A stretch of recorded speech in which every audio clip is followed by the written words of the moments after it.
No way to quench this thirst. When the sun goes down, keep doing my thing, won't stop me now.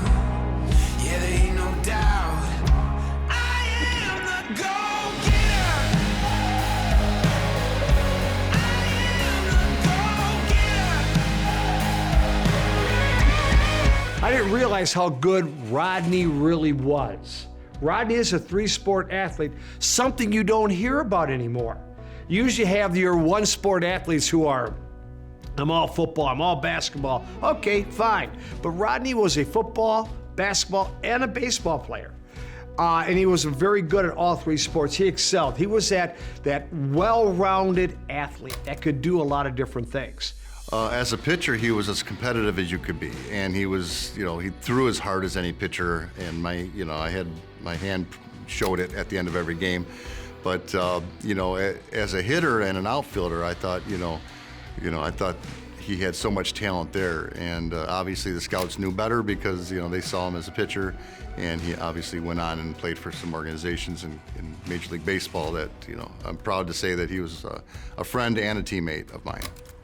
Well, the big thing about Rodney was he was the first player from the NIC-10 to make the major leagues since Hal Carlson in 1930. And we hadn't even really come all that close either. We only had a couple guys that even got as far as AAA. So it'd been a long, long drought before Rodney reached the major leagues. So, for baseball in this area, that was a significant milestone. He was very passionate. And I'll tell you, there's a story.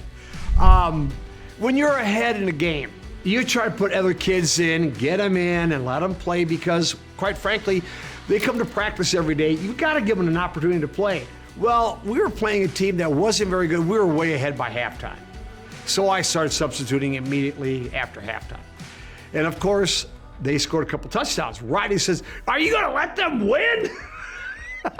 But he was that passionate. How dare we give up touchdowns? Hey, if you're going to get to be a major league player, you got to have some drive. I mean, I grew up against a lot of guys who had talent, and only one of them that I know of made the major leagues, and it was the one who was the most intense about the game. So sometimes it got a little crazy, but he just put so much, of his emotional effort into the game, and it paid off for him in the end. As a teammate, he and I always got along and had a lot of fun together, and he was as competitive as you could be for a player. And I didn't have that competitiveness he had back then, and I think that's what one of the things that separated him from a lot of the players, how competitive he was and how driven he was to get better and to be better. And that's one of the things that separated him from a lot of the other players. I mean, if you look at his career, overall in his career, he won 75 games in the minor leagues and major leagues in Japan, right? He won 75, 60, and 30. So he was a winning pitcher as a professional. Other than Hal Carlson, and you got to go back to the 1930s for Hal Carlson, he's far and away the best pitcher to ever come out of this area in the major leagues. Recognized, and why does Rodney need to be recognized? Because he too took it to the next level. There's a lot of great athletes, but how many of them took it to the next level? And he is one of those guys that did. And when you see somebody at that level, yes, they need to be recognized for that. People have asked many times, the top baseball players of all time. And again, there's a lot of talent around the area. There always has been a lot of talent around the area. But there's certain people and certain stories that you hear about people that just stick out.